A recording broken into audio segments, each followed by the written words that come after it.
بسم الله الرحمن الرحيم. الحمد لله على نعمه الظاهرة والباطنة قديما وحديثا، والصلاة والسلام على نبيه ورسوله محمد وعلى آله وصحبه الذين ساروا في نصرة دينه سيرا حثيثا، والتابعين لهم بإحسان إلى يوم الدين، الذين ورثوا علمهم، والعلماء ورثة الأنبياء، أكرم بهم وارثا وموروثا. أما بعد، tunaendelea na nasaha zetu na miongozo kwa munasaba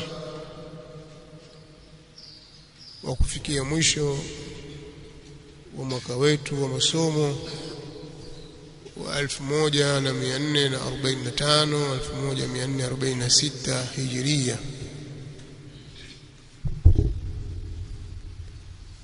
من الهجرة النبوية على صاحبها أفضل الصلاة وأزكى التسليم.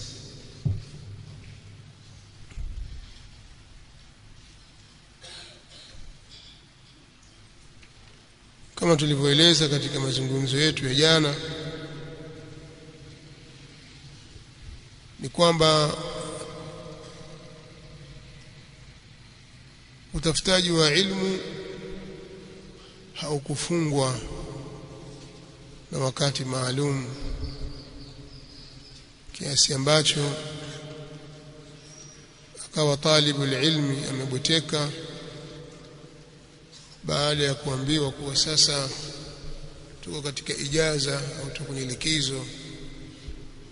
Kwa sababu hiyo akatupa kila kitu kinachofungamana na ilmu na akajishughulisha na dunia. Talibul ilmi hawi hivyo. Talibul ilmi anayejitambua huwa yeye katika juhudi na harakati za utafutaji ilmu usiku na mchana, wakati wa mvua, wakati wa jua,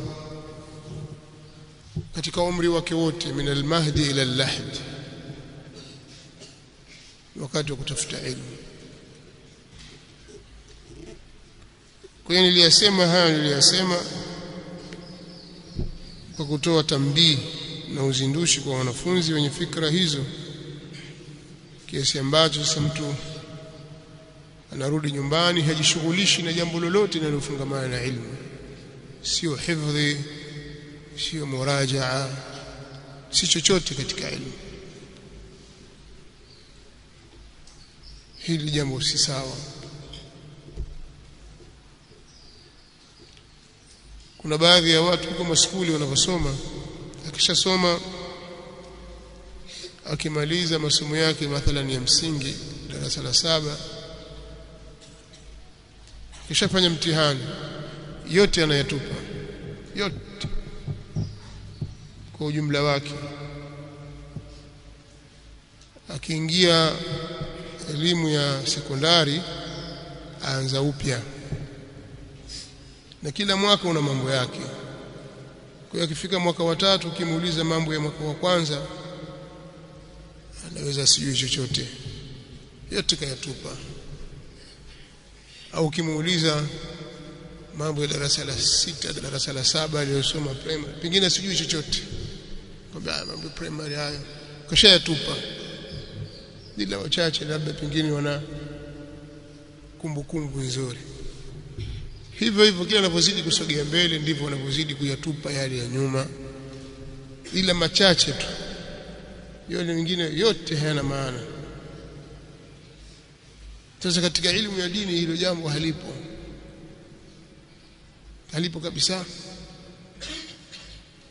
kwamba eti kwa sababu wewe ulisoma juzu ya tabarak wakati ulipokuwa mdogo, ulipoanza kuhifadhi na sasa ushakamilisha, ushaingia kwenye elimu kubwa kubwa, ukiulizwa eti ujui, kusema haya mambo haya ya utoto siwezi kuyakumbuka. Katika elimu ya dini si hivyo. Kile unachokibeba kitahitajika huko mbele kwa kiwango kikubwa kabisa. Basi jambo la ajabu pia utakuta mtu labda ametakhassas, amefika chuo, yani kwa maana degree 1 2, labda ametakhassas na mambo fulani inayofungamana na sanaa mathalan. Ukimuuliza hesabu za form 4 hawezi kujua. Ulipitaje? Mimi sijasoma hesabu. Sasa kule form 4 ulipita vipi? Na form 2 ulifanyaje mtihani? Ukimuuliza hana majibu. Hebu hivi akwambia mimi sijui. Unajua mimi sikusomea mambo haya.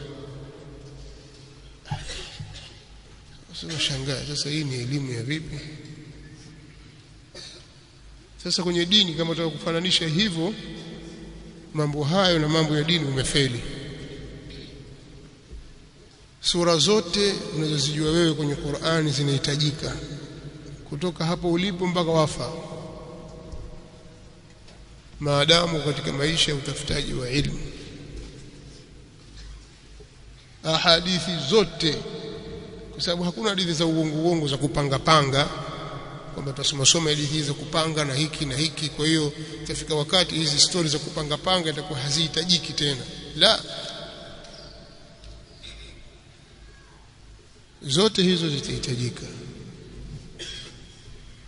Na ilmu si kitu kidogo, ilmu ni kitu kikubwa, masaili yake ni mengi,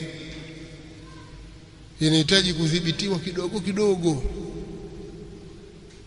kutoka utoto mpaka wakuwa wafikia baligh, mpaka waingia sasa katika ujana. Mambo yanatakiwa yadhibitiwe kidogo kidogo unakwenda nayo. Ndio ilmu ya dini ilivyo. Kwa maana mtu anatakiwa awe anakuwa na ilmu katika umri wake.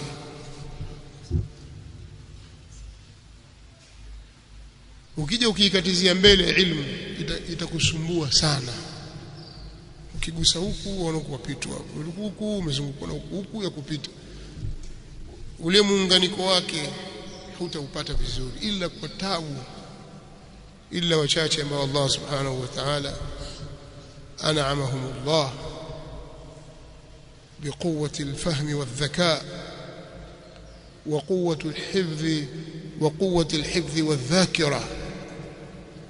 Isipokuwa wale ambao Allah subhanahu wa ta'ala amewaneemesha kwa ufahamu mkubwa sana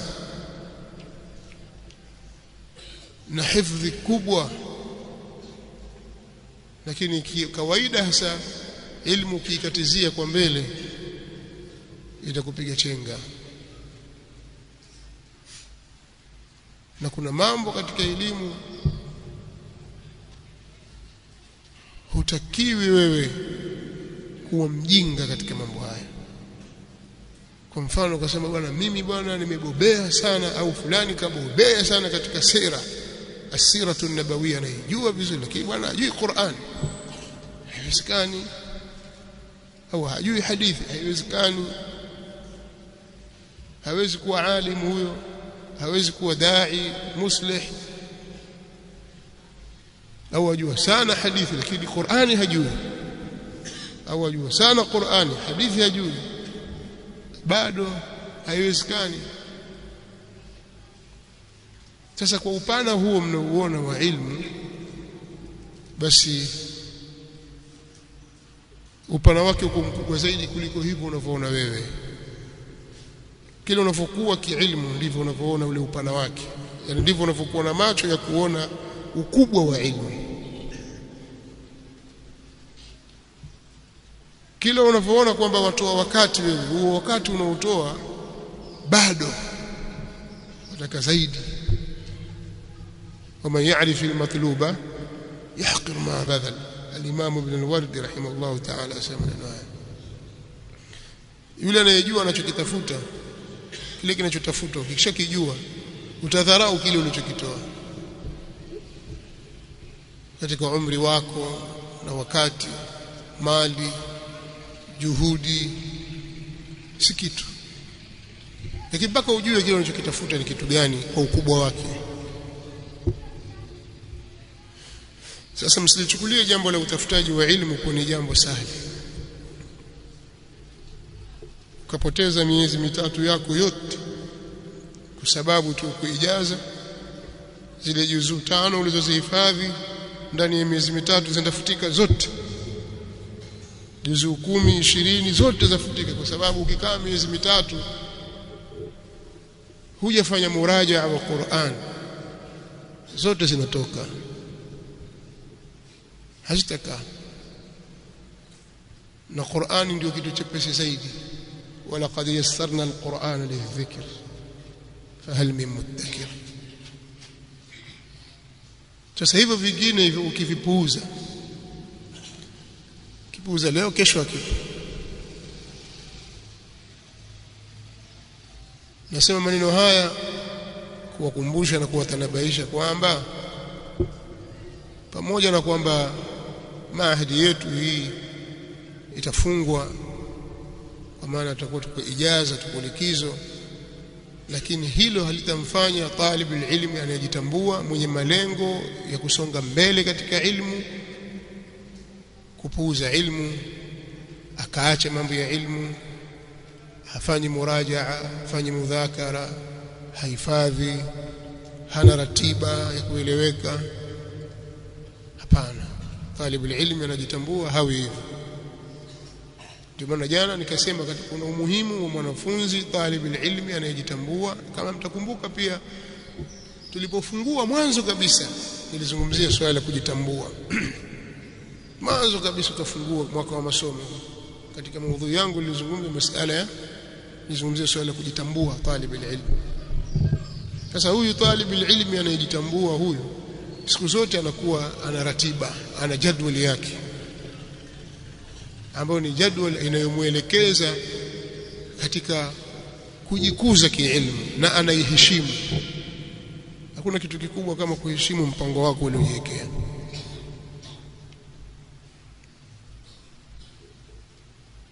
Unaelewa ninachokizungumza? Ni lazima uwe na ratiba yako. Ratiba yako kuhusu al-Qur'an al-Karim, ratiba yako kuhusu sunna, ratiba yako kuhusu fiqh na ulumu zote za sheria na zile wasaili zake katika nahwu, sarf, balagha na elimu nyinginezo. Lazima uwe na utaratibu mzuri kabisa, na usiupoteze wakati wako bure kwa kuwafuata watu. Maana ukifuata magenge ya watu enda hivi, wenda watu wakienda hivi, wenda wakikaa kijiwe hapo na wewe upo, uondoki mpaka watu wamalize masaa 2 matatu, upo tu umekita. Ukitoka hapo wenda hapo, umri utakwisha na hutapata chochote, utapata hasara. Sasa vijana wengi, sisemi vijana tu, mpaka wazee siku hizi, watu wengi, niseme hivyo labda lugha, watu wengi wanaishi kwa kufuata mkumbo wa ratiba za watu. Mtu hana ratiba yake ya kueleweka. Na hii dunia ilivyo, kama huna ratiba ya kueleweka ya kujijenga wewe ili ufike mahali unapopataka au mahali panapotakiwa, basi hii jamii yetu haiwezi kukusaidia, hasa huko kwenu unapokwenda. Haiwezi kukusaidia kwa sababu ni jamii isiyoheshimu ratiba, ni jamii isiyoheshimu mpangilio na mipango, ni jamii iko ovyo sana, kiolela kabisa. Wewe ukishakuwa na ratiba yako, mtu anafikiria kuja kuivuruga. Usikubali. Simama katika msimamo wako, katika mstari wako wa kuheshimu ratiba zako. Kwa mimi sasa hivi wakati huu ni wa jambo fulani, labda limetokea jambo la budda minhu, dharura, au aqal min dharura, mambo kama hayo, mambo ya msingi, maslaha, jambo la kijamii. Si haina maana kwamba basi wewe kwa sababu wasoma ndio ujitenge hata na jamii iliyokuzunguka. La, hatukusudii hivyo. Kwa wakati mwingine ratiba unaweza kuiacha kwa kuangalia ilikuwa maslaha katika da'wa na namna ya kutaamali na jamii. Utarudi nyumbani, kuna baba, kuna mama, kuna kaka, kuna mjomba, kuna shangazi, dada, nani na watu wengine. Wana hukuki zao. Siangalie, lakini pia angalia ratiba yako.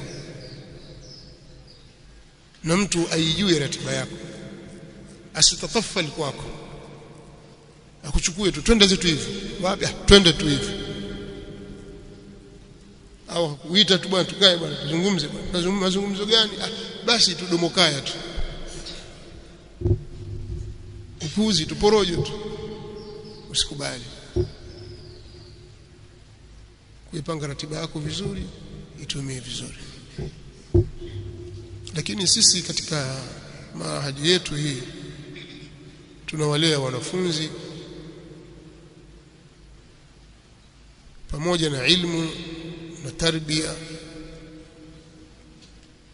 Pia tunawashajiisha wanafunzi juu ya ulinganizi,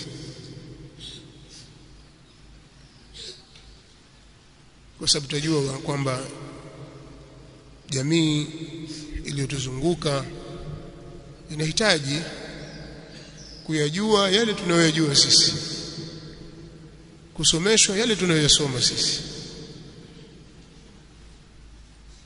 Na njia nzuri kabisa ya kufikisha hili ni da'wa. Kwa ni lazima kwa wale wenye muahilat na uwezo wa kuwalingania watu, basi waitumie fursa hii, walinganie ndugu zao, jamaa zao, marafiki zao, vijana na wazee. Lakini kikubwa zaidi ni kuwaraghibisha watu kutoka kwenda kusoma katika vituo vya elimu vinavyokubalika katika da'wa yetu. Watoke waende kutafuta ilmu, hasa wale ambao hawana vikwazo vinavyowazuia na jambo hili. Hasa wale unaona kwamba hawa wakisoma ni kheri kwao, watakuja kunufaisha umma. Yaani tuwe na kampeni maalum ya kulingania watu kusoma.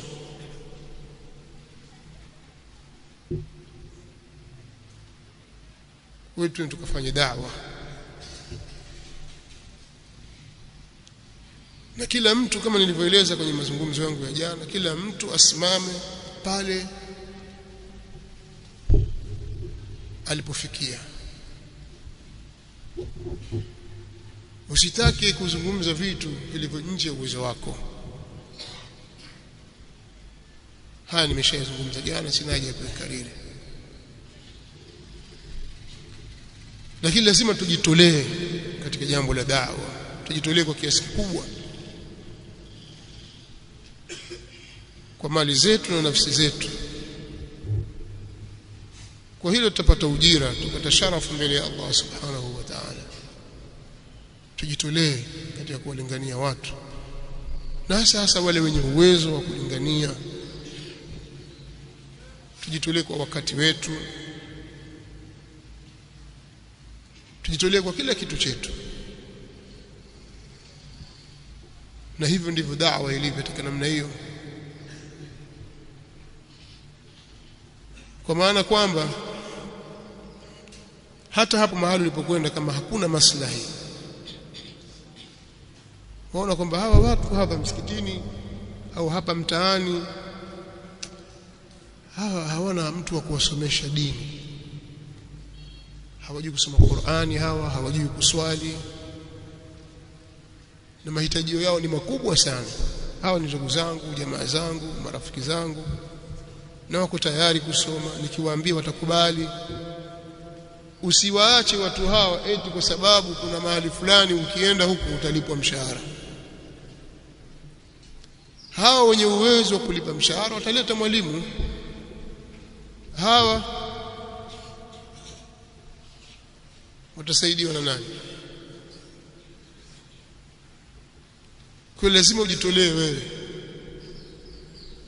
lazima ujitolee wewe, wafundishe watu dini, fanye da'wa hapa. Na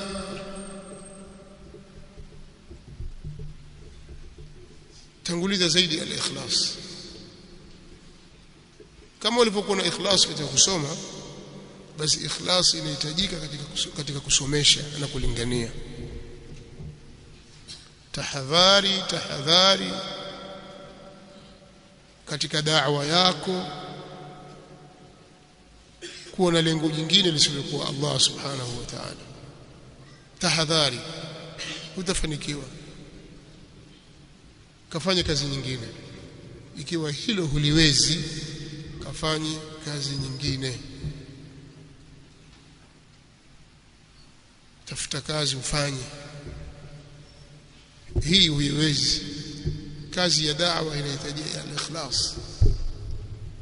Tena uipinde kweli nafsi yako. Ikhlas ni kitu aziz. Yani kisema aziz kwa maana zake zote aziz. Aziz kwa maana ya utukufu, aziz kwa maana ya nadra. Si kitu kinachopatikana kirahisi. والشيطان حريص. شيطان ni haris jiddan, ana madakhili zake za kuingia watu na kuwatoa kwenye ikhlas. Na kwa hakika kabisa nazungumza kwa msisitizo, utakapofanya amali ya da'wa bila ikhlas utaanguka hapo, hutafanikiwa. Huwezi kufanikiwa hata kama mwanzo itaonekana kuna hivi na vile na hivi kama, lakini huwezi kufanikiwa wala hutabarikiwa katika jambo lako kabisa. Itaondolewa baraka kwa sababu limefanywa pasi na ikhlas. Wa anta fil akhirati min al-khasirin. Hiki kitu kishike, mtu yote asije kudanganya kwamba baraka katika ilmu na da'wa kwamba itapatikana kwa sababu kadha au kadha, akataja mambo mengine lisilokuwa ikhlas. Ikhlas ikarukwa, amekudanganya mtu huyo. Kila ukikaa, kwa nini mimi nafanya jambo hili? Ihisabu nafsi yako katika unachokifanya na unachokiacha, unachokitenda na unachokisema. Ibtaghi wajha Allah subhanahu wa ta'ala. Shetani atakujia wakati mwingine kukutia vitu vingine isiyokuwa ikhlas, akutoe kwenye kutafuta vitu vya kidunia, kutafuta umaarufu, kutafuta watu, liyuqal fulani kadha wa kadha, ili watu wakuone, ili usikike. Inna Allaha alimun bidhati as-sudur. Hakuna kinachojificha kwa Allah subhanahu wa ta'ala. Kwa hiyo nyinyi maduat, nyinyi al-khutaba, al-muallimun, al-mudarrisun, nyinyi aimma, ili jambo lizingatie ni sana. Nimekuja katika sahih Muslim min hadithi Abi Hurairah radhiyallahu ta'ala anhu fi dhikri awwal man tusa'aru bihim an-nar yawm al-qiyamah. Nadhani hadithi mnaijua. Mtume صلى الله عليه وسلم akitaja watu wa mwanzo ambao moto utawashwa juu yao siku ya kiyama. Katika maneno ya Mtume sallallahu alaihi wasallam anasema, wa rajulun ta'allama al-ilma wa 'allamahu wa qara'a al-Qur'an fa utiya bihi fa'arrafahu ni'amahu fa'arafaha qala fama 'amilta fiha. Siku ya kiyama Mtume صلى الله عليه وسلم anataja kuna mtu taallama al-ilma, mtu amejifundisha elimu, kakaa miaka na miaka, hangaika huku na huku asoma, atafuta ilmu, na amekaa akisomesha ilmu. Hii hadithi inakiwa watu wanajishughulisha na ilmu waizingatie sana sana. Sisi tunaosoma na kusomesha hadithi hii tuizingatie sana, kwa sababu yatuhusu sisi, ni yetu hii. mtu amejifundisha ilmu, taallama alilma, tena waallamahu, na akaifundisha ilmu, akawasomesha watu, wa qaraa alquran, na ameisoma Qur'ani vizuri tu, ikawa ni katika maqurra, katika aima wanasalisha watu, pengine akapewa na sauti nzuri na kisomo kizuri, makhariji zake ziko safi kabisa katika hurufi, ataletwa. Kisha Allah subhanahu wa ta'ala atamtambulisha zile neema zake, naye atazitambua. Nimekufanyia hivi hivi hivi hivi, kweli ya Rabb. Swali litakuja, fama amilta fiha. Tuliona ni swali dogo kabisa lenye herufi chache, fama amilta fiha, umezifanyia kazi gani hizi neema ambazo nimekupa mimi? Fahamu والذكاء وقوة الذاكرة والحفظ والفصاحة والبيان. nimekupa علم وعلمناك من لدنا علما وعلمناك ما لم تكن تعلم فماذا عملت فيها؟ فهذا المسكين يظن أن الله سبحانه وتعالى تخفى عليه الأمور. المسكين هو ينذاني kwamba Allah subhanahu wa ta'ala kuna mambo yanajificha kwake. Tajibu ta'allamtu al-ilma wa 'allamtuhu, nimejifundisha ilmu na nimeifundisha ilmu, wa qara'tu fika al-Qur'an, na nimeisoma Qur'ani kwa ajili yako. Mimi nimejifundisha ilmu na nimewafundisha watu na nimeisoma Qur'ani kwa ajili yako. فماذا يقول رب العالمين؟ فماذا يقول له؟ كذبت. Umesema uongo, wadanganya. Wewe ni mrongo, unasema uongo. Kusoma kweli umesoma, umefundisha Qur'ani, umeisoma, lakini si kwa ajili ya Allah subhanahu wa ta'ala. walakinaka ta'allamta liyuqala alimun, wewe ulijifunza, ulikuwa ukenda huku na kule kutafuta vyuo na madaris kujifundisha fani mbalimbali, ili tu pasemwe kwamba wewe ni mwana wa chuoni, wewe wajua. wa qara'ta alqur'ana liyuqala huwa qari'un, na ulisoma Qur'ani ili ipate kusemwa kwamba yule ni msomaji mzuri. Faqad qila, silikuwa laka hayo shasemwa duniani, watu washakusifu kwamba wewe una ufahamu, wewe una hifdhi, wewe una ufasaha, wewe una bidii, wewe waeleweka, wewe kadha, maalumati yako ni mengi bwana, fulani hakuwezi wewe bwana. Yashasemwa hayo, si nilikuwa ndo unayataka? Yamesemwa, fasuhiba ala wajhihi hatta ulqiya fi an-nar, ataburutwa kwa uso wake mpaka atiwe motoni. Sasa ni kazi hiyo, sio kama ataletwa muuza mahindi, mkulima, si mchuuzi, sio biashara gani sijui huko, amfanya kazi kwenye kiwanda fulani, ataletwa mtu rajulun ta'allama al-ilma wa 'allamahu wa qara'a al-Qur'an. Ndio maana akasema kama jambo hili wewe huliwezi kwa ikhlasi, tafuta kazi nyingine ufanye, hasara yake ni kubwa, huwezi kuifidia la fi dunya wala fi al-akhirah.